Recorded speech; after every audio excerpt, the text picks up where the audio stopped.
Hello everyone, आप सभी को प्रभात का नमस्कार। फिजिक्स वेदा ऑनलाइन क्लासेस में आप सबका स्वागत है। आज हम बात करेंगे स्प्रिंग ब्लॉक सिस्टम के ही बारे में, लेकिन थोड़ा सा यहाँ पे कुछ चीज़ें अलग आपको देखने को मिलेंगी। जैसे पिछली क्लास में जो हमने स्प्रिंग ब्लॉक सिस्टम पे न्यूमेरिकल्स किए थे, वहाँ पे पुली इन्वॉल्व नहीं थी, लेकिन यहाँ पे क्या होगा, पुली भी इन्वॉल्व है, स्प्रिंग भी है, ब्लॉक भी है। यानी कि एसएचएम के साथ साथ यहाँ पे थोड़ा बहुत जो स्ट्रिंग कांस्टेंट का कॉन्सेप्ट आपने न्यूटन लॉज ऑफ मोशंस में पढ़े थे, या फिर कंस्टेंट मोशन, उसका थोड़ा बहुत यहाँ पे यूज करने को मिलेगा। ठीक है, तो पहला सवाल आज का हम लेते हैं। हमें बस बेसिक कॉन्सेप्ट पे फोकस करना, और जो बहुत थोड़े बहुत कॉन्सेप्ट अपने पोली ब्लॉक सिस्टम के हैं वो यहाँ पे इन्वॉल्व होंगे। पहला सवाल है हमारा आज का कि चलिए एग्जाम्पल के फॉर्म में हम ले रहे हैं। पहला सवाल क्या गिवन है कि पहले हम डायग्राम आपके सामने ड्रॉ कर दे रहे हैं। ठीक है, यहां पे एक पुली कनेक्टेड है, स्प्रिंग कनेक्टेड है ऐसे सबसे पहले। ओके, स्प्रिंग हमने कनेक्ट किया। स्प्रिंग जो है फर्दर एक पुली से कनेक्टेड है। स्प्रिंग यहां पे ये पुली से कनेक्टेड है, साथ ही साथ एक स्ट्रिंग है, और वो स्ट्रिंग इधर से ऐसे आई है, और यहाँ पे एक ब्लॉक सस्पेंडेड है। ब्लॉक नहीं है, माफ करिएगा, जो लेफ्ट में है ये जो स्ट्रिंग है वो ऐसे बंधी हुई है, और जो राइट वाली स्ट्रिंग है यहां से, ये दोनों एक्चुअल में स्ट्रिंग एक ही है, यानी लेफ्ट वाला जो पार्ट है वो यहाँ पे बंधा हुआ है, राइट वाले पार्ट से एक ब्लॉक ऐसे एम मास का ऐसे सस्पेंडेड है। ठीक है, जो यहाँ पे गिवन डाटा हैं वो हम जरा देख लेते हैं। स्प्रिंग का स्प्रिंग कांस्टेंट यहाँ पे गिवन है के, यानी स्टिफनेस कांस्टेंट की वैल्यू के गिवन है। आपकी आइडियल पुली है, पहली बात तो ये आइडियल आपकी स्प्रिंग भी है, स्ट्रिंग भी है, तो ये सारी चीजें हम यहाँ पे लिख दे रहे हैं कि आइडियल स्प्रिंग है यहाँ पे, साथ ही साथ स्ट्रिंग भी आइडियल। ठीक है, पुली की बात करें तो ये पुली के बारे में जो दिया हुआ है, ये पुली आपकी मासलेस है, साथ ही साथ ये स्मूथ है। ठीक है, स्मूथ का मतलब कि पुली और फ्रिक्शन के बीच में यहाँ पे कोई फ्रिक्शन, पुली और स्ट्रिंग के बीच में कोई फ्रिक्शन फोर्स यहाँ पे लगने नहीं वाला। ये सारी चीजें गिवन है। सवाल कह रहा है कि find time period for small oscillation of the block. तो सवाल यहाँ पे लिख देते हैं कि find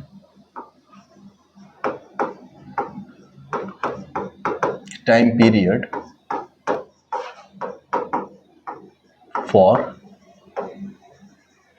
small oscillation of block, यानी कि ब्लॉक में थोड़ा सा ऑक्सीलेशन किया गया, उसके बाद बताना है कि टाइम पीरियड होगा क्या। ठीक है, चलिए इसको सॉल्व करते हैं।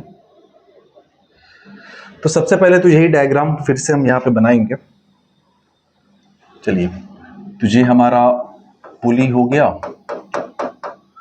ये पहले तो हमारी स्प्रिंग हो गई, ये कनेक्टेड एक पुली से। ये जो लेफ्ट वाला एंड है वो एक सपोर्ट से कनेक्टेड यहाँ पे फिक्स है, राइट वाला जो है उससे एम मास का एक ब्लॉक सस्पेंडेड है। ठीक है, अब हमने किया क्या है कि इसमें थोड़ा सा डाउनवर्ड डायरेक्शन में डिस्प्लेसमेंट दे दिया। भाई हमें यही तो प्रूफ करना है ना कि स्मॉल अगर ऑक्सीलेशन हो रहा है ब्लॉक के अंदर तो वो एसएचएम होगा, और जब एसएचएम होगा तो ऑब्वियस सी बात है कि वहां पे हम टाइम पीरियड, फ्रीक्वेंसी, ये सब चीजें कैलकुलेट कर पाएंगे। तो हमने क्या किया, इसमें छोटा सा डिस्प्लेसमेंट कर दिया। तो डिस्प्लेसमेंट करने के बाद का जो डायग्राम है वो हम थोड़ा अलग से बना रहे हैं।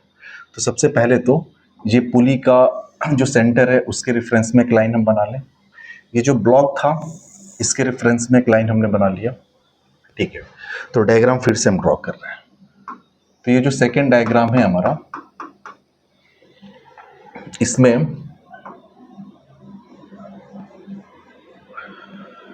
ये हमारी पुली है जो यहां पे आ चुकी है, जो लेफ्ट वाली स्ट्रिंग है वो यहाँ पे फिक्स है, साथ ही साथ जो हमारा ब्लॉक है ना वो थोड़ा सा यहाँ पे आ चुका है एम। ठीक है, अब अगर हम देखें मूवमेंट के बारे में तो ब्लॉक कितना नीचे आया है हमें नहीं पता, कितना नीचे आया, हमने मान लिया कि जो ब्लॉक है वो यहां से x नीचे आया है, ठीक है भाई। ऑब्वियस सी बात है पुली भी तो कुछ नीचे आएगी ना, क्योंकि ब्लॉक देखो पुली से कनेक्टेड है, यानी कि ये जो स्ट्रिंग है ये पुली के ऊपर से ऐसे गुजरी है, ये ब्लॉक है। लेफ्ट वाला जो एंड है वो तो फिक्स है स्ट्रिंग का। ये ब्लॉक जब नीचे आएगा तो पुली को भी थोड़ा सा नीचे लेके आएगा। जब पुली को थोड़ा सा नीचे लेके आएगा तो स्प्रिंग के अंदर भी एक्सटेंशन होगा, ये बात तो कंफर्म है, ठीक है।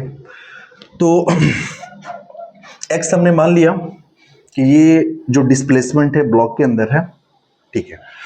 और जो पुली के अंदर का जो डिस्प्लेसमेंट है, जो पुली के अंदर का जो डिस्प्लेसमेंट है, तो चलो पुली का सेंटर पहले इस लाइन पे था, अब जो पुली का सेंटर है वो यहाँ पे है। तो ऑब्वियस सी बात है कि पुली के अंदर भी यहाँ पे कुछ ना कुछ डिस्प्लेसमेंट देखने को मिला है। ये डिस्प्लेसमेंट कितना है हमें ये नहीं पता, वो हम इजीली कैलकुलेट कर सकते हैं। अब आप देखिए स्ट्रिंग कांस्टेंट में एक चीजें आप लोगों ने पढ़ी होंगी, और वो ये कि जैसे मान लीजिए कोई ये पुली है हमारा, ठीक है, ये एक एंड हो गया, ये दूसरा एंड हो गया। ये मान लो कि एंड x1, सपोज करो कि ये नीचे आ रहा है, x1 नीचे आ रहा है, जो ये वाला एंड है ये x2 नीचे आ रहा है। तो जो पुली होती है वो इन दोनों का एवरेज नीचे आती है, यानी जो डिस्प्लेसमेंट इन पुली होता है वो आपका होता है x1 plus x2 divide by 2। अब देखो यही कॉन्सेप्ट हम यहाँ पे यूज करने वाले हैं, ठीक है। अगर यहाँ पे हम सीन देखें तो आप बोलोगे यार कि ये जो लेफ्ट वाला ये जो एंड है स्ट्रिंग का ये तो फिक्स है, जहाँ पे कनेक्टेड है ये तो फिक्स है। तो ये x नीचे आ रहा है, ये जो राइट वाला है, ये राइट वाला कितना नीचे आ रहा है, आप बोलोगे x नीचे आ रहा है। ये 0 नीचे आ रहा है, ये x नीचे आ रहा है, ये नीचे आ रहा है x और ये 0, क्योंकि ये तो फिक्स है ना, इसमें कोई भी मूवमेंट नहीं होगा इसके पॉइंट्स में। तो हम आपसे बोले कि अच्छा बताओ पुली कितना नीचे आएगा, तो आप बोलोगे इन दोनों का एवरेज आप ले लो, तो दोनों का एवरेज हो जाएगा x प्लस 0/2 यानी x/2। ये पुली जो है ये x/2 जो है वो नीचे आएगी, ठीक है। यहां तक समझ में आया। अब एक बात आप ध्यान से आप समझेंगे यहाँ पे कि भाई जो पुली है वो डायरेक्टली स्प्रिंग से कनेक्टेड है, पुली तो डायरेक्टली स्प्रिंग से कनेक्टेड है। तो अगर पुली x/2 नीचे आई है इसका मतलब कि स्प्रिंग के अंदर जो एक्सटेंशन आया होगा वो भी x/2 का ही हुआ होगा, ठीक है। तो आप सिंपली यहाँ पे स्प्रिंग के अंदर एक्सटेंशन अगर आप दिखाना चाहें तो ऐसे स्प्रिंग के अंदर जो एक्सटेंशन है वो आप कह सकते हो कि भैया स्प्रिंग जो है वो x/2 इसके अंदर एक्सटेंशन हुआ है, ठीक है। अगर स्प्रिंग के अंदर एक्सटेंशन हुआ है तो ऑब्वियस सी बात है कि स्प्रिंग के अंदर एक रिस्टोरिंग फोर्स डेवलप हुआ होगा। एक्सटेंशन हुआ डाउनवर्ड डायरेक्शन में, रिस्टोरिंग फोर्स डेवलप होगा अपवर्ड डायरेक्शन में, ठीक है। तो हम इस पे रिस्टोरिंग फोर्स एक दिखा सकते हैं। तो आप बोलोगे यार कि इधर अपवर्ड डायरेक्शन में स्प्रिंग की वजह से एक रिस्टोरिंग फोर्स लगेगा, उसको हमने बोल दिया Fr, ठीक है। और ये जो Fr की वैल्यू हो जाएगी वो हो जाएगी k टाइम्स x/2 के बराबर, क्योंकि स्प्रिंग के अंदर जो एक्सटेंशन है वो x/2 का है, ठीक है। ये आप देख सकते हैं स्ट्रिंग जो कि सेम स्ट्रिंग है, आइडियल है, हर जगह टेंशन बराबर होगा। तो इस वाले यहां पे टेंशन डाउनवर्ड डायरेक्शन में, ठीक है, यहां पर भी टेंशन आप बोलोगे डाउनवर्ड डायरेक्शन में, इस वाले पॉइंट पे टेंशन होगा अपवर्ड डायरेक्शन में, क्योंकि स्ट्रिंग जिस पॉइंट पे कनेक्टेड हो या टच करती है उस पॉइंट को हमेशा खींचती है। तो ये स्ट्रिंग देखेंगे तो यहाँ पे कनेक्टेड है ना, तो इसको खींचेगी अपवर्ड डायरेक्शन में टेंशन T से, इस वाले पॉइंट पे डाउनवर्ड डायरेक्शन में टेंशन लगाएगी, ऐसे इस वाले पॉइंट पे डाउनवर्ड डायरेक्शन में टेंशन लगाएगी, ठीक है। साथ ही साथ आपके दिमाग में आएगा सर यहाँ पे mg भी तो एक्ट हो रहा होगा, इसका जो वेट है mg को हम लोग इग्नोर करें। अब तक हम लोग mg को इन्वॉल्व करते हुए आ रहे थे, पिछले जो भी हमने लेक्चर्स देखे थे न्यूमेरिकल्स, तो हमने ये पाया कि mg एक कांस्टेंट फोर्स है, और कांस्टेंट फोर्स टाइम पीरियड या फिर फ्रीक्वेंसी पे कोई अपना असर नहीं डालता है, ये चीज हमने देखी थी। तो अब लोग ठीक है mg को रहने देते हैं। अब जब ब्लॉक को x डिस्प्लेस करके छोड़ेंगे तो ऑब्वियस सी बात है जो इसका एक्सेलरेशन होगा वो तो ऊपर की तरफ होगा, ये हो जाएगा एक्सेलरेशन a के बराबर। हमने मान लिया एक्सेलरेशन इसका a है, और हम किसी तरह से ये प्रूफ कर दें कि जो एक्सेलरेशन है वो डायरेक्टली प्रोपोर्शनल टू डिस्प्लेसमेंट है, ब्लॉक के अंदर डिस्प्लेसमेंट कितने का हुआ x का। अगर ऐसा प्रूफ हो जाता है तो हम बोलेंगे यहाँ पे एक्सेलरेशन होगा, ठीक है। हमारा मेन फोकस है वही सारी चीजें प्रूफ करने का। अब एक बात समझिएगा, मास ऑफ द पुली क्या है, क्योंकि पुली आइडियल है तो मास ऑफ पुली की अगर हम बात करें तो ये तो आपका 0 गिवन है। तो आप सोचिए कि अगर मास 0 गिवन है तो नेट फोर्स कितना हो जाएगा, F नेट बराबर, ये तो आपका 0 हो जाएगा। ठीक है ना, क्योंकि net force is equals to mass multiplied by acceleration, तो मास से जीरो तो नेट फोर्स भी जीरो हो गया ना। ये आपकी रही पुली, पुली पे जो जो फोर्सेस लग रहे हैं वो आप देखिए। तो पुली पे स्प्रिंग की वजह से ऊपर फोर्स लग रहा है के एक्स बाई टू। तो चलिए ऊपर की तरफ हमने फोर्स दिखा दिया के एक्स बाई टू, ये स्प्रिंग की वजह से लग रहा है, ठीक है। साथ ही साथ पुली पे ये टेंशन टी इधर भी लग रहा है, टेंशन टी क्या हो रहा है, इधर भी लग रहा है, ठीक है। नेट फोर्स जीरो का मतलब ऊपर का फोर्स बराबर नीचे का फोर्स। तो आप यहां से ऐसा कह सकते हैं कि k x by two is equals to, ये हो जाएगा 2t, ठीक है। K x by two equals to कितना मिला, 2t। तो यहां से आप लिख सकते हो t इज इक्वल्स टू के टाइम्स एक्स बाई फोर। जी हमने पता कर ली कि टेंशन की वैल्यू है क्या, ठीक है। दूसरी बात, इस ब्लॉक को अगर आप देखेंगे एम ब्लॉक को, तो ठीक है, for block M, block M, अगर एम को देखें तो एम पे लगने वाला फोर्स आप बताओ। अब लोग एम और ऊपर एक फोर्स लग रहा है टेंशन, ठीक है। साथ ही साथ इसका एक्सेलरेशन जो है ऊपर की तरफ कितना है, ए के बराबर। तो यहां से आप लिख सकते हो ना force equals to mass into acceleration. तो इस पे लगने वाला फोर्स क्या है, टी इक्वल्स टू मास इसका हो गया एम, एक्सेलरेशन हो गया ए। अब टी की वैल्यू आप यहां से के एक्स बाई फोर यहां पर रख दीजिए। So this is equals to k x by four equals to mass into acceleration, ठीक है। K x by four is equals to mass into acceleration. तो यहां से फिर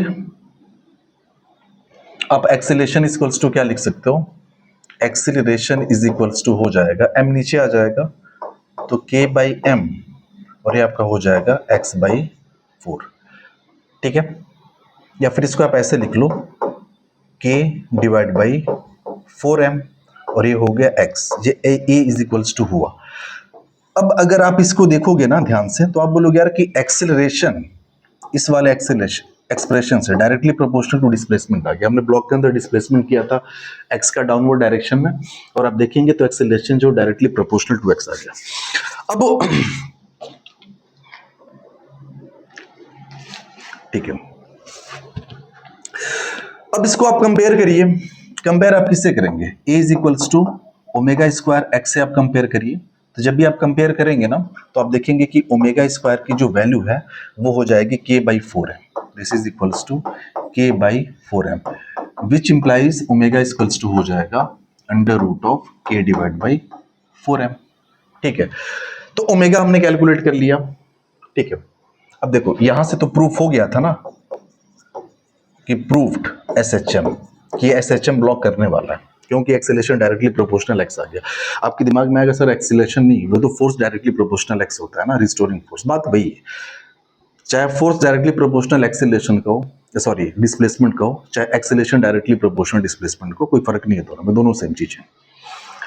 तो हमने ओमेगा जहां पे कैलकुलेट कर लिया, so time period T is equals to, ये तो आपने पढ़ा है 2 pi divide by omega, so this is equals to 2 pi, और ये ओमेगा, ओमेगा आपका हो जाएगा under root k divide by 4m। इसको आप ऐसे भी लिख सकते हो, which implies T is equals to 2 pi under root of, ये आपका 4m डिवाइड बाई के। तो ये हमारा निकल के आ गया टाइम पीरियड ऑफ एसएचएम, जो भी ब्लॉक आपका एसएचएम कर रहे हैं यहाँ पे। ये तो हमने बेसिक सवाल यहाँ पे लिए थे, ठीक है।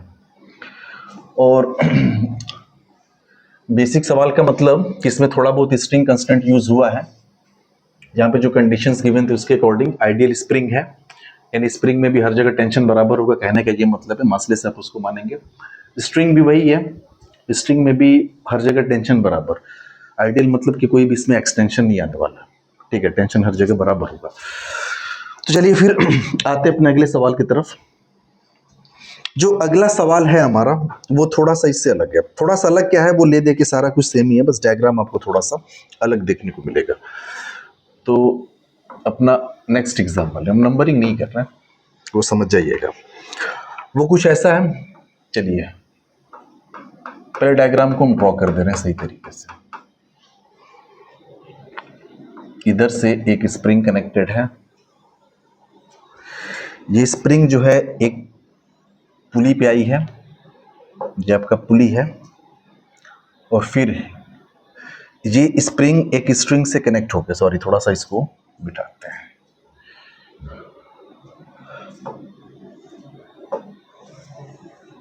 चलिए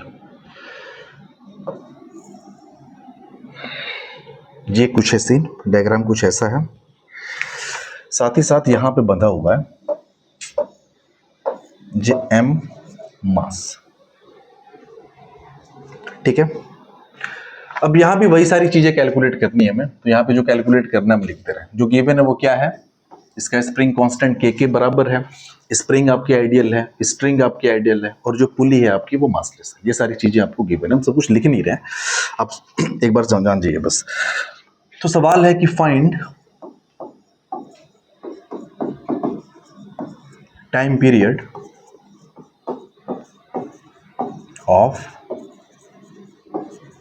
स्मॉल ऑक्सीलेशन। स्मॉल ऑक्सीलेशन की बात करो या फिर एसएचएम की बात करो, both are the same things, ठीक है, ओके। अब हमें कुछ भी अगर प्रूफ करना है एसएचएम वगैरह, तो हमें मेन इस बात पे फोकस रखना है कि हम ब्लॉक के अंदर थोड़ा सा डिस्प्लेसमेंट करें, और जो एक्सेलेरेशन हो ब्लॉक के अंदर वो उस डिस्प्लेसमेंट के डायरेक्टली प्रोपोर्शनल आ जाए, और जो एक्सेलेरेशन की डायरेक्शन है वो किधर आनी चाहिए, वो opposite to the direction of displacement आनी चाहिए। हमारा मेन फोकस ये होना चाहिए। तो सबसे पहला काम तो ये कि हम इसमें डिस्प्लेसमेंट करें। तो चलिए सबसे पहले हम रेफरेंस लाइन वगैरह ड्रॉ कर लें, क्योंकि उसकी जरूरत पड़ेगी हमें। तो ये हमारी एक रेफरेंस लाइन है, क्योंकि भाई पुली के डिस्प्लेसमेंट में हम इंटरेस्टेड तो होंगे ही कि पुली कितना नीचे आई है, साथ ही साथ चलो भाई ब्लॉक कितना नीचे आया है इसमें भी तो हम इंटरेस्टेड होंगे ही। ये एक रेफरेंस लाइन हमने ये ड्रॉ कर ली, ओके। फिर से हम डायग्राम को ड्रॉ करने जा रहे हैं, और डायग्राम में क्या कर रहे हैं, हम ब्लॉक को एम डिस्प्लेसमेंट दे रहे हैं नीचे की तरफ, ठीक है।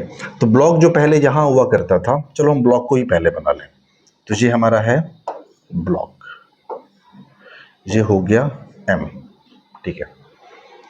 पुली का जो सेंटर इस लाइन पे था, वो मान लें कि पुली का सेंटर जो है थोड़ा सा नीचे आ चुका है, ये हो गया पुली का सेंटर, और पुली के सेंटर से ये कनेक्टेड है आपका ब्लॉक, ठीक है। तो पुली का सेंटर आया कितना नीचे, तो अब देखो पुली का सेंटर कितना नीचे आया है, सॉरी हम मान लें ये कुछ ना कुछ तो नीचे आया होगा ना, अभी हम देख लेंगे कितना नीचे आया है। साथ ही साथ ब्लॉक के अंदर जो डिस्प्लेसमेंट हुआ है, वो ब्लॉक के अंदर डिस्प्लेसमेंट तो हमने खुद का किया है। चलो हमने मान लिया कि ब्लॉक के अंदर ये जो डिस्प्लेसमेंट हमने किया वो एक्स का डिस्प्लेसमेंट किया, ठीक है। ब्लॉक के अंदर हमने एक्स का डिस्प्लेसमेंट किया। अब पुली के अंदर कितना डिस्प्लेसमेंट है ये हमें नहीं पता। चलो यहां भी थोड़ा सा स्ट्रिंग, ये दाहिने वाले हिस्से से स्ट्रिंग कनेक्टेड है पुली की, तो यहां से एक स्ट्रिंग लेके चले जाएं, और इस वाले एंड से हमें क्या लेके जाना है, एक स्प्रिंग लेके जाना है। ये हो गया आपका स्प्रिंग। तो ये हमारा सारा का सारा डायग्राम अब है। कब का डायग्राम है ये, जब हमने ब्लॉक के अंदर एक्स का डिस्प्लेसमेंट कर रखा है, ये तब का है, ठीक है। अब जरा समझिएगा, देखो हमने अगर ब्लॉक के अंदर एक्स का डिस्प्लेसमेंट किया है, तो भाई ब्लॉक तो स्ट्रिंग के जरिए डायरेक्टली कनेक्टेड है ना, किससे, पुली से। तो अगर ब्लॉक एक्स नीचे आएगा तो पुली भी एक्स नीचे आएगी। ऐसा तो नहीं है ना कि ये जो स्ट्रिंग है इसमें एक्सटेंशन हो रहा है, कोई भी एक्सटेंशन नहीं हो रहा है। तो ऑब्वियस सी बात है, कांस्टेंट मोशन की वजह से ब्लॉक अगर एक्स नीचे आया है, इसका मतलब पुली का सेंटर भी एक्स नीचे आया होगा। तो अगर ये एक्स है तो आप बोलोगे यार ये भी जो है ना ये एक्स ही होगा, यानी पुली का सेंटर भी कितना नीचे आया है, एक्स नीचे आया है, ठीक है। दूसरी बात, अगर हम दो पॉइंट्स ले लें, जैसे मान लो कि यहाँ पे एक पॉइंट ले लिया हमने, यहाँ पे एक पॉइंट ले लिया, हम ये चीज जान चुके हैं कि पुली का सेंटर जो है वो एक्स नीचे आया है, ठीक है।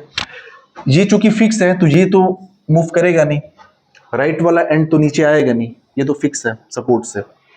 ये कितना नीचे आएगा हमें नहीं पता, लेफ्ट वाला, लेकिन आप एक चीज जानते हो स्ट्रिंग कांस्टेंट से, और अभी हमने पढ़ा है, वो हमने ये पढ़ा कि दोनों एंड का जो एवरेज होता है वही पुली का डिस्प्लेसमेंट होता है। तो सोचो पुली का अगर डिस्प्लेसमेंट x है, इसका 0 है, तो इसका ऑब्वियस सी बात है 2x होना पड़ेगा, क्योंकि 2x + 0/2 तभी तो आपका होगा x, होगा कि नहीं।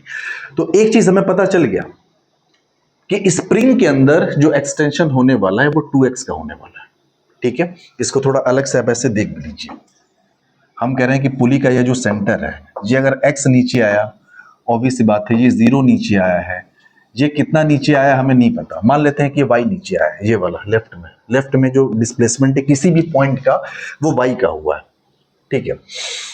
तो आप बोलोगे x को आप लिख सकते हो y प्लस 0 डिवाइड बाई 2, ठीक है। तो y इक्वल्स टू कितना हो जाएगा, 2x हो जाएगा, यानी लेफ्ट वाले किसी भी पॉइंट का जो डिस्प्लेसमेंट होगा नीचे की तरफ वो 2x के बराबर होगा। इसीलिए हमने जो लेफ्ट वाले पॉइंट का डिस्प्लेसमेंट कितना दिखा दिया, 2x दिखा दिया। लेफ्ट वाली पॉइंट जो है एक्चुअली वो किसी न किसी, वो एक स्प्रिंग का पार्ट है, स्प्रिंग का वो एक तरह से पॉइंट है। स्प्रिंग के अंदर 2x का एक्सटेंशन आने का ये मतलब हुआ साफ साफ कि जो स्प्रिंग है उसके अंदर एक रिस्टोरिंग फोर्स डेवलप हो चुका होगा, ठीक है। स्प्रिंग नीचे की तरफ खींची है 2x, तो आप बोलोगे ऊपर की तरफ एक रिस्टोरिंग फोर्स डेवलप हो गया होगा स्प्रिंग में, और वो कितना हो जाएगा, k मल्टीप्लाइड बाई 2x के बराबर रहा होगा, ठीक है ना, स्प्रिंग वाले हिस्से में। अब चूंकि आप बोलोगे यार कि ये जो है स्ट्रिंग के जरिए कनेक्टेड है, ऐसे पुली आइडियल है, फ्रिक्शनलेस है, इसका मतलब कि हर एक पॉइंट पे जो फोर्स होगा वो बराबर होगा। तो इधर अगर 2x है तो आप बोलोगे इधर भी कितना हो जाएगा, k मल्टीप्लाइड बाई 2x के बराबर होगा, ठीक है। ब्लॉक के अंदर जो टेंशन है, सॉरी यहाँ नीचे जो टेंशन है हमने T मान लिया है, ठीक है। नीचे की तरफ भी टेंशन क्या हो जाएगा, T हो जाएगा। ये टेंशन मान लो T इस वाले पॉइंट पे ऊपर की तरफ और इस वाले पॉइंट पे नीचे की तरफ हो जाएगा टेंशन, ठीक है। एक चीज और जो पिछले सवाल में हमने किया था, पिछले सवाल में हमने क्या किया था कि पुली आपकी मासलेस है, पुली जहां भी मासलेस है, यानी कि नेट फोर्स यहाँ पे 0 निकल के आना चाहिए। तो पुली के ऊपर जो नेट फोर्स है इसकी वैल्यू होनी चाहिए नेट 0। तो ये हमारा है पुली, नीचे की तरफ फोर्स कितना है, टेंशन एक T लग रहा है, ऊपर की तरफ इधर वाले हिस्से पे लग रहा है k मल्टीप्लाइड बाई 2x, और इधर वाले हिस्से पे भी लग रहा है k मल्टीप्लाइड बाई 2x, ठीक है। तो आप फोर्स बैलेंस करो यहाँ पे, तो T इज इक्वल्स टू हो जाएगा k2x प्लस k2x, या फिर आप ऐसे देखो ना 2kx प्लस 2kx, ये कितना हो जाएगा 4k टाइम्स x के बराबर हो जाएगा। तो हमें एक चीज तो पता चल गई कि टेंशन की वैल्यू क्या है, समझ में आया। एक मिनट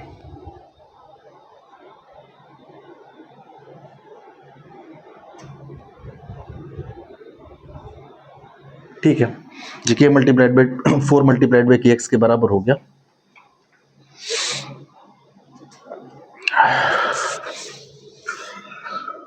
तो हमारा अब लास्ट जो स्टेप है वो क्या होना चाहिए, अब लोअर के लास्ट स्टेप में क्या करना है, हमें टेंशन की वैल्यू पता चल गई।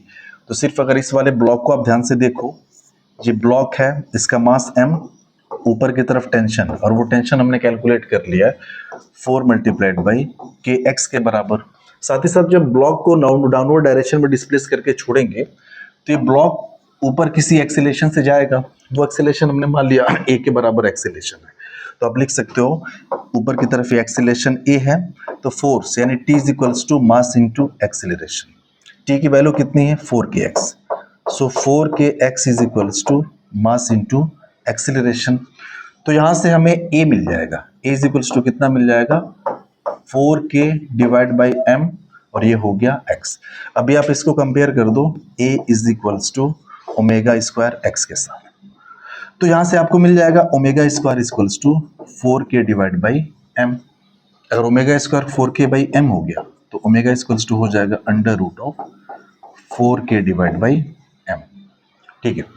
अब ओमेगा आपने पता कर लिया, तो t में क्या मतलब है, t तो आप ऐसे ही बोल देंगे 2 पाई बाई ओमेगा होता है, सो 2 पाई, और ओमेगा की वैल्यू हम इजीली यहाँ पे कैलकुलेट कर चुके हैं अंडर रूट 4k बाई, तो ठीक है रख दो यहाँ पे under root 4k divide by m। तो ये आपका हो जाएगा 2 पाई और under root m divide by 4k, 4 से 2 बाहर आ जाएगा, तो ये क्या हो जाएगा 2 बाहर आ जाएगा, तो ये आपका एक तरह से कट जाएगा, तो ये आपका हो जाएगा pi under root m divide by k।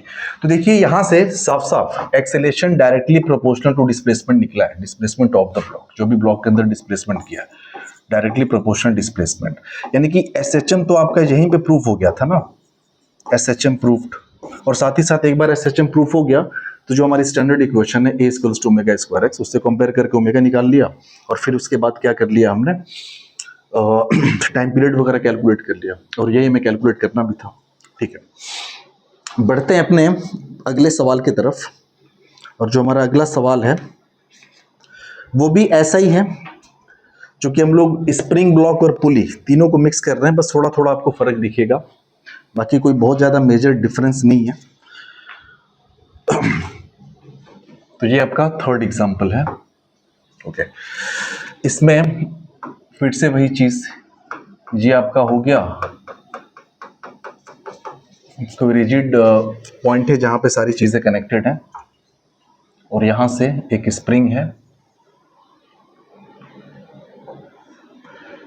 Spring जो है एक पुली से कनेक्टेड है। ओके, पुली का जो स्प्रिंग हो गया, फिर ये एक स्ट्रिंग से कनेक्ट हुई, और जो स्ट्रिंग का दूसरा हिस्सा है इधर से होता हुआ आके फिर से यहाँ कनेक्ट हो गया। पिछले वाले सवाल के जैसा ही आपको दिख रहा होगा, लेकिन थोड़ा सा यहाँ पे फर्क ये है ना कि यहाँ भी स्प्रिंग एक लगा दी गई और इस स्प्रिंग से कनेक्ट कर दिया गया कोई ब्लॉक। ठीक है, तो सवाल आपका ये थोड़ा सा अलग है उससे, क्योंकि यहाँ पे दो स्प्रिंग कनेक्टेड है। तो इसका स्प्रिंग कांस्टेंट भी के गिवन है, इसका स्प्रिंग कांस्टेंट भी के गिवन है, बाकी सारी चीज़ें वही हैं। ठीक है, सारी चीज़ें वही होने का मतलब कि जो कंडीशंस थी पिछले सवाल में स्प्रिंग और पुली को लेकर, यानी स्प्रिंग भी आपके आइडियल है, पुली भी आपके आइडियल है, साथ ही साथ आपकी स्ट्रिंग भी आइडियल है। तो find time period for small oscillation of the block, सवाल आपका वही है कि फाइंड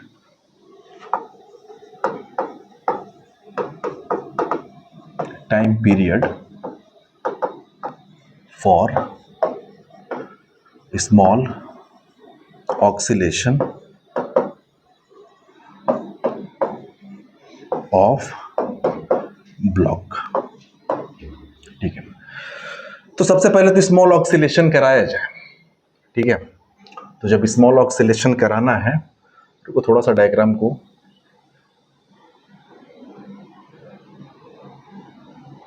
चलो, तो थोड़ा सा रेफरेंस लाइन वगैरह ड्रॉ किया जाए, क्योंकि भाई हमें ये पता करना है ना कि डिस्प्लेसमेंट किसमें कितने का हो रहा है।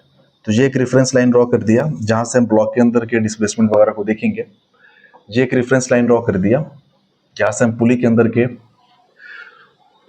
डिस्प्लेसमेंट को देखेंगे, और स्प्रिंग में भी थोड़ा बहुत एक्सटेंशन होगा ही होगा, वो सब चीज़ें बात की बात है।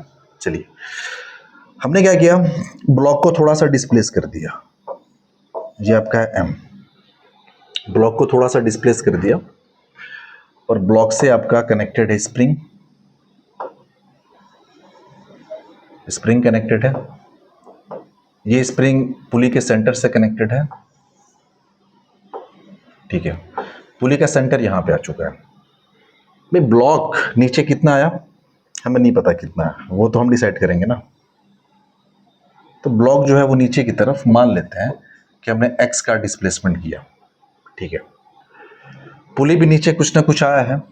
आप बोलोगे यार कि पुली जो है वो डायरेक्टली स्प्रिंग के जरिए ब्लॉक से कनेक्टेड है, तो अगर ब्लॉक एक्स नीचे आया है ना, तो फिर पुली भी कितना नीचे आएगी, एक्स नीचे आएगी। अब इस बात को जरा ध्यान से आप समझ के बताइए, क्या सच में पुली एक्स नीचे आएगी? पुली के डिस्प्लेसमेंट की अगर हम बात करें तो पुली के डिस्प्लेसमेंट की अगर बात करें तो कितना नीचे आएगा? चलो, कितना नीचे आएगा हमें नहीं पता, पहले तो डायग्राम वगैरह ड्रॉ कर लें सही से। जहां से आपका यहां से स्प्रिंग कनेक्टेड है, साथ ही साथ जे वाला हिस्सा जो है ये जाके यहां पे जुड़ा हुआ है। ठीक है,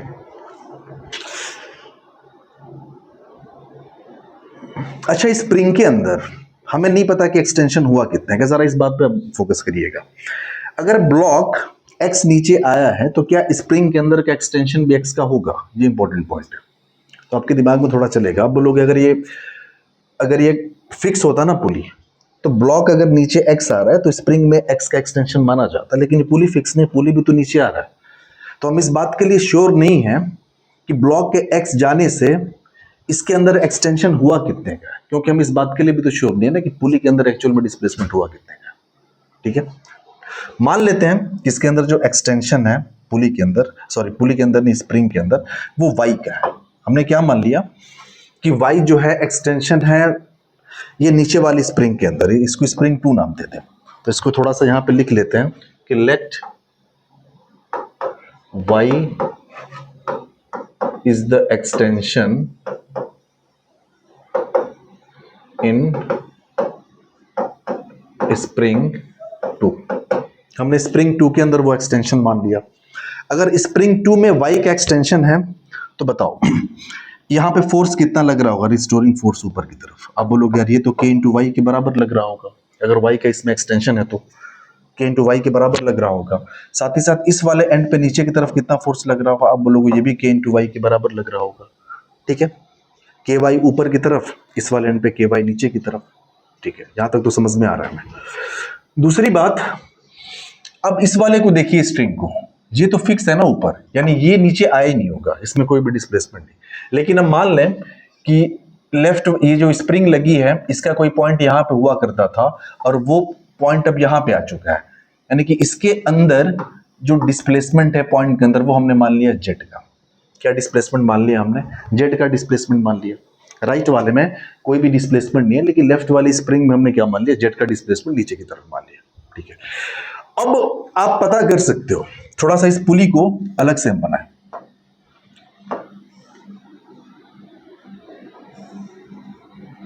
राइट वाले एंड में कोई डिस्प्लेसमेंट नहीं नीचे की तरफ, इसमें हमने मान लिया जेड का डिस्प्लेसमेंट। तो ऑब्वियस सी बात है जेड डिस्प्लेसमेंट इन जो पुली होगा वो कितना हो जाएगा? तो जेड प्लस 0/2, यानी ये कितने का हो गया? जेड/2 का हो गया। ठीक है, यहां तो आई थिंक कोई दिक्कत नहीं होनी चाहिए।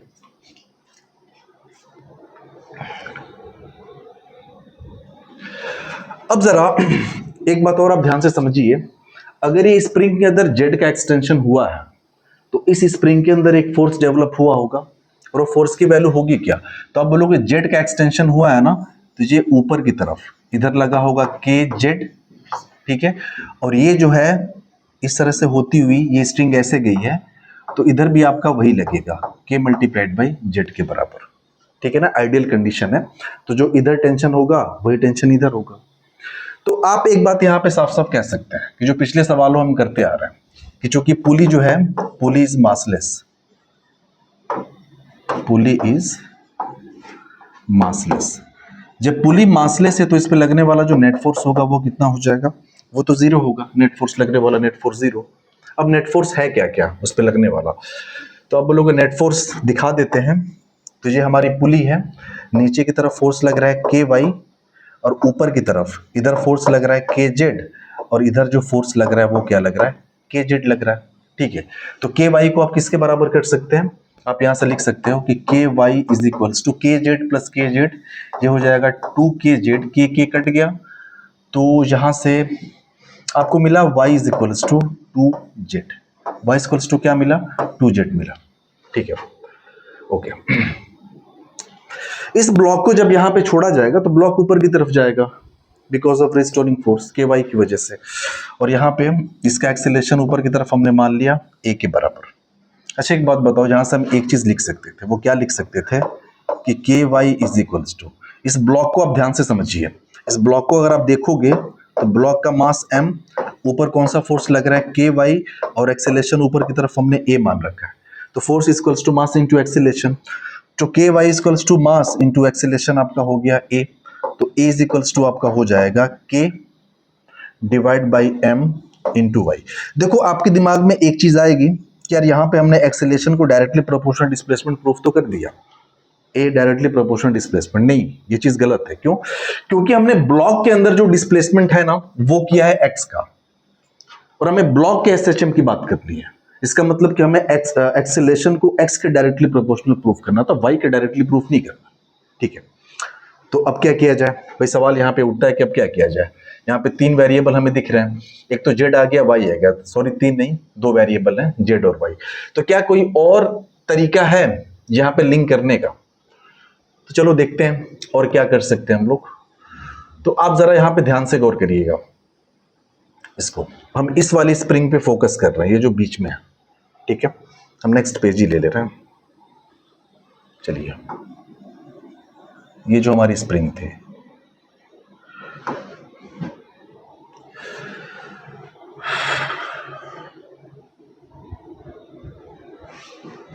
कहाँ गया? चलो,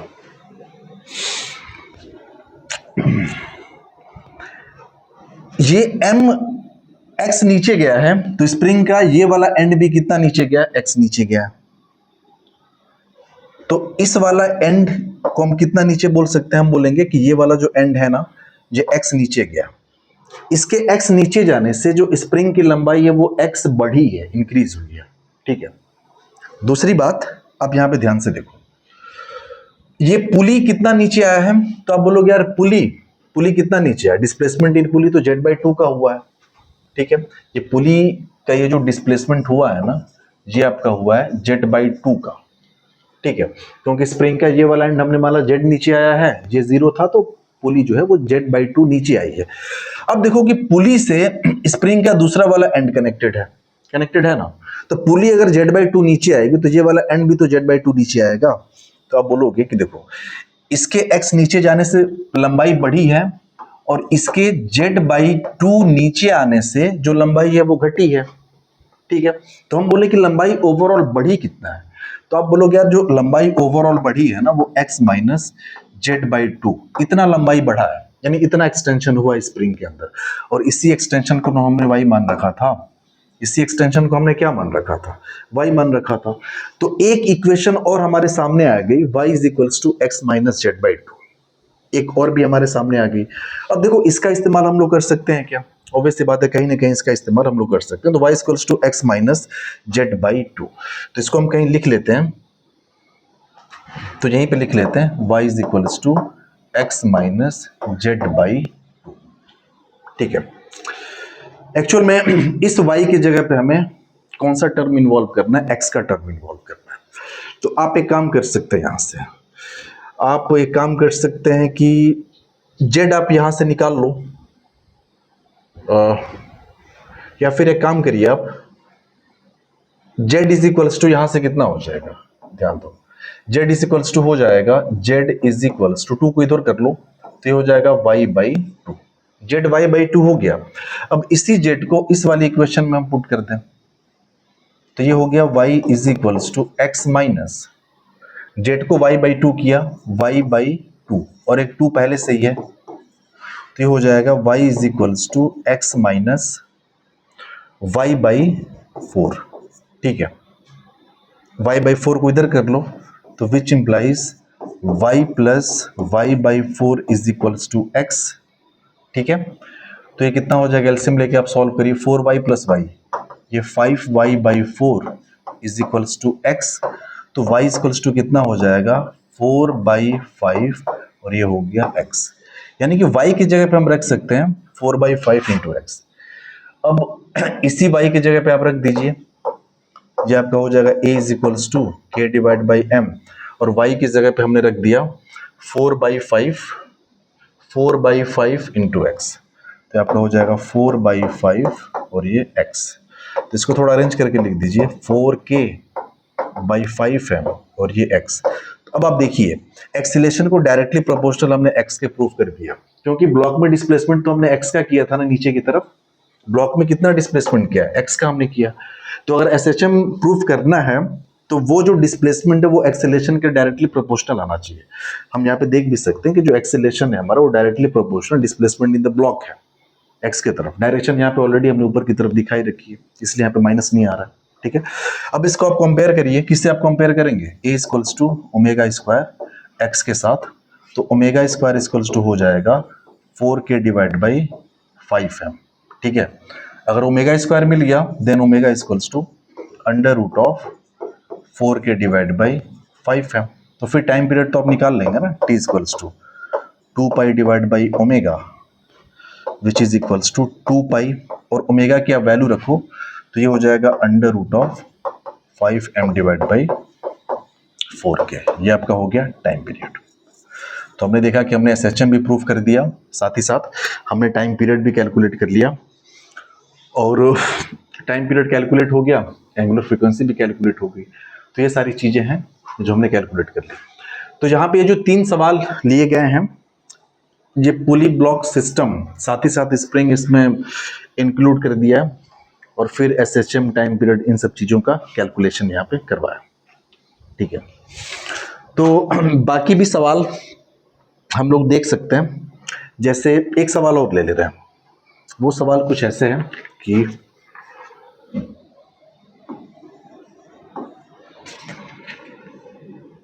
पहले तो डायग्राम वगैरह हम बना लें।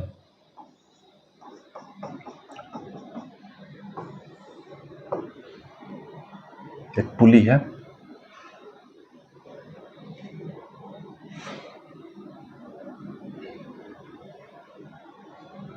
चलो कोई बात नहीं।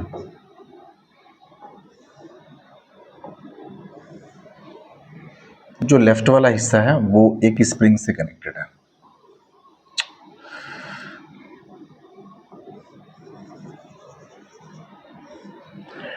नीचे यहां पे ऐसे फिक्स कर दिया गया। इधर से एक ब्लॉक सस्पेंडेड है और मास जो है उसका है। इसमें जो दिया हुआ है वो जरा हम देख लेते हैं। यहाँ पे जो गिवन है, there is no slipping between string and pulley, यानी कि there is no slipping between string and pulley. कोई भी स्लिपिंग नहीं है यहाँ पे। बात वही है, for small displacement in vertical direction आप प्रूव करिए कि जो m है वो सिंपल हार्मोनिक मोशन करेगा, और अगर करेगा तो फिर इसका टाइम पीरियड वगैरह आप कैलकुलेट करिए। तो सबसे पहले रेफरेंस लाइन वगैरह हम ड्रॉ कर दें। तो चूंकि m को मेजर करना है तो ये वाली एक रेफरेंस लाइन ड्रॉ कर दी गई, ठीक है, ओके। देखो जो स्ट्रिंग है पुली के ऊपर स्लिप नहीं कर रही है, यानी कहने का ये मतलब है, यहाँ पे एक चीज और गिवन है, ये r इसका रेडियस गिवन है, सॉरी r जो है is the radius of the पुली, ये गिवन है। यानी कहने का ये मतलब है कि अगर ये स्ट्रिंग ऊपर की तरफ जाएगी ना तो पुली को भी इस डायरेक्शन में रोटेट करिएगा ऐसे। अब इस बात को ध्यान दीजिएगा। तो इसमें हमने किया क्या है कि ब्लॉक को नीचे की तरफ हमने डिस्प्लेस कर दिया। डायग्राम थोड़ा सा हम अलग अब करेंगे। नीचे की तरफ डिस्प्लेस कर दिया और साथ ही साथ पुली तो यहाँ पे फिक्स कर दी गई है, पुली में कोई मोशन वगैरह नहीं होने वाला। ये एंड गया और ये एंड ऐसे पुली के ऊपर से, साथ ही साथ ये वाला जो हिस्सा है ये वहीं पे कनेक्टेड है, ठीक है।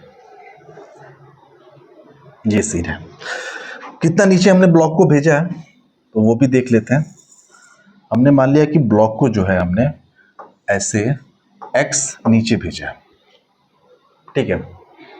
ये स्लिप नहीं कर रही है, नो स्लिपिंग मतलब कि यहाँ पे फ्रिक्शन है पुली और स्ट्रिंग के बीच में, और जब फ्रिक्शन होता है तो स्ट्रिंग के दोनों तरफ टेंशन की जो वैल्यू होती है वो सेम नहीं होती है, तो टेंशन जो होगा वो अलग अलग होगा। तो हमने मान लिया कि जो इधर टेंशन है वो आपका है T2 और इधर जो टेंशन है वो कितना है, T1 है, ऐसा हमने मान लिया। तो इधर जो है टेंशन T2, अगर नीचे की तरफ यहाँ टेंशन T2 है तो ऊपर की तरफ यहाँ टेंशन क्या होगा, T2 होगा।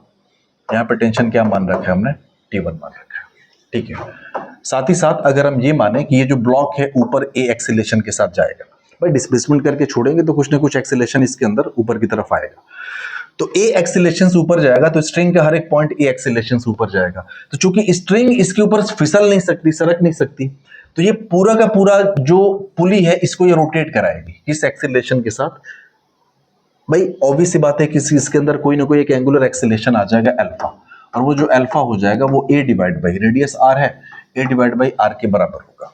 ये चीजें यहाँ पे हैं, ठीक है। तो ये सारा सीन है हमारा। हमें प्रूफ करना है कि यहाँ पे SHM होगा, जब SHM होगा तो टाइम पीरियड वगैरह ये सब चीजें हमें प्रूफ करनी है। तो चलो देखते हैं। ये आपका हिंज है यहाँ पे पुली। तो पहले इस ब्लॉक को आप ध्यान से देखिए।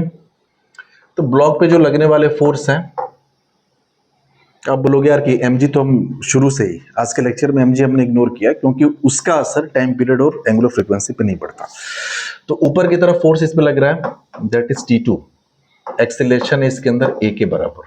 तो यहां से लिख सकते हैं T2 is equals to mass into acceleration, ये चीज है। यानी हमारा मोटिव है कि हम कैसे भी करके T2 को कैलकुलेट कर लें। तो यहाँ पे दो वेरिएबल है, एक वेरिएबल T1 भी है, तो हमारे पास कम से कम दो इक्वेशंस होने चाहिए, ठीक है। तो दूसरी इक्वेशन हम कैसे बना, तो आप बोलोगे टॉर्क की इक्वेशन यहाँ पे बना सकते हैं। क्यों? क्योंकि ये पुली जो है वो रोटेट कर रही है। ठीक है, तो टॉर्क की इक्वेशन हम बना सकते हैं। किसके अबाउट बनाएंगे, तो अबाउट हिंज बनाएंगे। जब भी हिंज पॉइंट वगैरह गिवन हो तो टॉर्क की इक्वेशन जो है वो हिंज के अबाउट ये बनाइए। तो आप लिखेंगे अबाउट हिंज, अबाउट हिंज। देखो T1 का टॉर्क तो ऐसे आएगा एंटी क्लॉकवाइज, तो ये हो जाएगा T1 मल्टीप्लाइड बाई ये डिस्टेंस, तो ये डिस्टेंस किसके बराबर, रेडियस ऑफ पुली, तो ये हो जाएगा R। T2 का टॉर्क जो है वो क्लॉकवाइज आएगा हिंज के अबाउट, ये T2 इधर से क्लॉकवाइज, T1 का एंटी क्लॉकवाइज, तो ये हो जाएगा T2 into R is equals to I about hinge. ऐसे लिख देते हैं कि जो टॉर्क नेट है ना, या torque about hinge, torque about hinge is equals to I about hinge multiplied by alpha, ये हो जाएगा। तो हिंज के अबाउट जो मोमेंट ऑफ इनर्शिया होगा, क्योंकि पुली को आप सॉलिड सिलेंडर ही मानिए, तो उसका एम आर स्क्वायर बाई 2 होता है, तो ये हो जाएगा M R square divide by 2। और अल्फा, अल्फा को आप देखेंगे यहाँ से ए बाई आर हम लिख सकते हैं, तो ये आपका हो जाएगा ए बाई आर।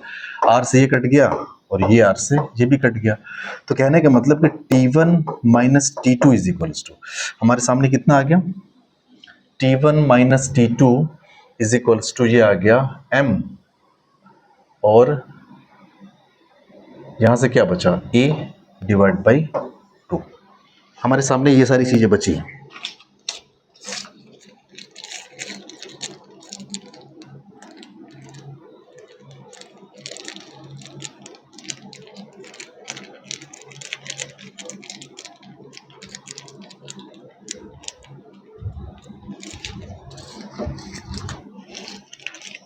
एक मिनट,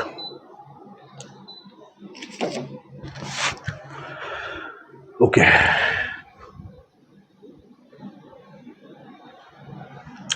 ये हमारी सेकेंड इक्वेशन है, ठीक है। वो हमारी फर्स्ट इक्वेशन है T2 equals to M into ए।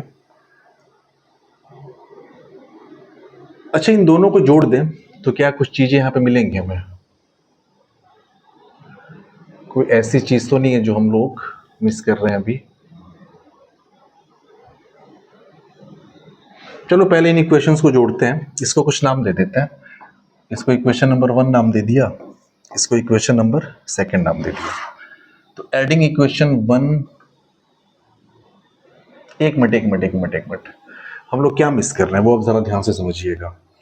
आई की value M R square by 2, भाई एम हम इस ब्लॉक का मास थोड़ी लेंगे, एम हम किसका मास लेंगे, पुली का मास लेंगे। ये पुली का मास जो है वो let us suppose capital M, नहीं भी दिया तो कैपिटल एम आप मान लो, मास ऑफ द पुली। तो यहां पे ये कैपिटल एम होगा, ठीक है। तो ये जो स्मॉल एम हमने लिखा है, इसकी जगह पे we have to write capital M. तो यहाँ पे हो जाएगा कैपिटल एम और यहाँ भी हो जाएगा कैपिटल एम, ठीक है। अब सही है। अब आप दोनों इक्वेशंस को आप ऐड करो, तो या फिर आप ये कह लो ना कि यहाँ से T2 उठा के यहाँ पे रख दो, तो कोई भी दिक्कत नहीं। अगर आप ऐड करेंगे तो यहाँ पे लिख लीजिए T2 is equals to M into a. अब दोनों को आप ऐड करिए तो प्लस है, ये कट गया, साथ ही साथ यहाँ पे आया T1 is equals to small m a by 2, sorry small m नहीं, कैपिटल M है, capital M a by 2 plus small m, और ये हो गया a, ठीक है। तो ये क्या मिल गया, आप a यहां से कॉमन कर लो, तो ये आपका हो जाएगा capital M by 2 plus small m, और ये हो गया T1, ठीक है। T1 की वैल्यू हमें पता चल गई,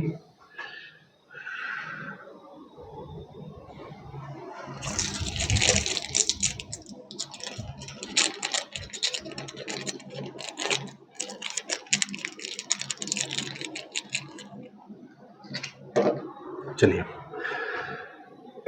ये T1 हमें पता चल चुका है। और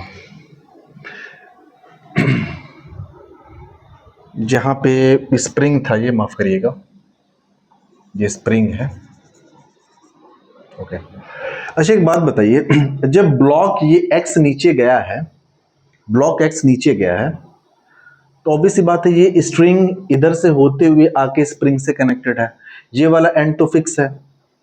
तो अगर ब्लॉक एक्स नीचे गया तो स्प्रिंग के अंदर एक्सटेंशन कितने का हुआ होगा, एक्स का हुआ होगा। यानी किसी एक पॉइंट को मान ले, जैसे इस वाले पॉइंट को मान ले, तो ये पॉइंट अब मान लो कहीं यहां पे आ चुका है, तो वो भी कितना हुआ है, वो एक्स ऊपर गया। समझ में आया? यानी कहने का मतलब स्प्रिंग के अंदर जो एक्सटेंशन है ना, वो भी एक्स का हुआ है। जब एक्स का एक्सटेंशन हुआ है तो फिर तो रिस्टोरिंग फोर्स भी डेवलप हुआ होगा ना। आप बोलोगे हाँ, रिस्टोरिंग फोर्स डेवलप हुआ होगा। और ये जो टेंशन है भाई, टेंशन दोनों तरफ से काम करता है। यही आपका हो जाएगा k टाइम्स एक्स के बराबर, क्योंकि x का एक्सटेंशन हुआ है। ठीक है, तो k टाइम्स एक्स के बराबर का हो गया। तो आप ऐसे लिख सकते हो कि जो t1 इज इक्वल्स टू है t1, इसको आप लिख सकते हो k इंटू एक्स के बराबर इज इक्वल्स टू a, और ये capital m/2 plus small m। ठीक है, इसको आप सॉल्व करो तो हो जाएगा a और ये capital M plus 2m/2, this is equals to kx। ठीक है, तो a इज इक्वल्स टू आप क्या लिख सकते हो, a इज इक्वल्स टू हो जाएगा 2k divide by capital M plus small m, और ये हो जाएगा x। अब आप देखिए ब्लॉक के अंदर x का हमने डिस्प्लेसमेंट किया था डाउनवर्ड डायरेक्शन में। अगर ब्लॉक के अंदर x का डिस्प्लेसमेंट हुआ तो एक्सेलरेशन वहां पे x के डायरेक्टली प्रोपोर्शनल निकल गया, कि मतलब SHM तो प्रूफ हो गया। और अगर आप कंपेयर करेंगे इसको a equals to omega square x से, तो ये तो ओमेगा स्क्वायर की वैल्यू आ गई। सो अगर ओमेगा स्क्वायर की value 2k divide by capital M plus ये 2m होगा, sorry 2m, capital M plus ये 2m है, तो ओमेगा इक्वल्स टू कितना हो जाएगा, under root of 2k divide by capital M plus 2m। ये हो गया ओमेगा की वैल्यू। एक बार आपने ओमेगा कैलकुलेट कर लिया तो फिर time period 2 pi by omega, this is equals to 2 pi omega आपका हो गया capital M plus 2m divide by 2k। तो टाइम पीरियड फाइनली हम लोग यहाँ पे पता कर लिए। ठीक है, तो 2 pi capital M plus 2m by 2k, ये चीजें हैं। देखिए यहाँ पे मे बी जो पॉइंट्स था उसमें आपको डाउट होगा, लेकिन एक बार आप श्योर हो जाइए, क्लियर हो जाइए। जैसे ये स्प्रिंग है, ये यहाँ पे फिक्स है, इधर जो है ब्लॉक है M। अगर ये ब्लॉक M नीचे x नीचे जाएगा, ठीक है, तो ऑब्वियस सी बात है इधर से किसी भी पॉइंट को x ऊपर जाना पड़ा होगा, क्योंकि यहाँ पे कांस्टेंट मोशन से भी आप यही देख सकते हैं। अगर ये x नीचे जाएगा तो इसके अंदर जो एक्सटेंशन है, एक्सटेंशन स्प्रिंग के अंदर वो x का हुआ होगा। ठीक है, तभी तो x नीचे जाएगा ना। तो एक्सटेंशन अगर x का है ऊपर की तरफ, तो नीचे की तरफ रिस्टोरिंग फोर्स कितना हो जाएगा, kx। और नीचे वाले फोर्स को हमने T1 मान रखा, तो T1 इक्वल्स टू क्या है, kx है। तो इसीलिए हमने T1 को यहाँ पे किसके बराबर कर दिया, kx के बराबर कर दिया। थोड़ा सा यहाँ पे कंफ्यूज मत होइएगा। तो आज वैसे ही रैंडमली बस 2-4 सवाल हम लोग ऐसे ही लिए थे प्रैक्टिस के लिए। बाकी अगली क्लास से हम लोग बात करेंगे कॉम्बिनेशन ऑफ स्प्रिंग्स की, जहाँ पे सीरीज कॉम्बिनेशन, पैरेलल कॉम्बिनेशन, उसके बाद मिक्स्ड कॉम्बिनेशन वो देखेंगे। उसके बाद angular SHM, then after we can start simple harmonic motion में, जो अपना सिंपल पेंडुलम है, वो सारी चीज़ें सिंपल पेंडुलम, फिर उसके बाद सुपर पोजिशन ऑफ SHMs वगैरह देखेंगे। ठीक है, आई होप कि आपको समझ में आया होगा। Thank you and have a good time.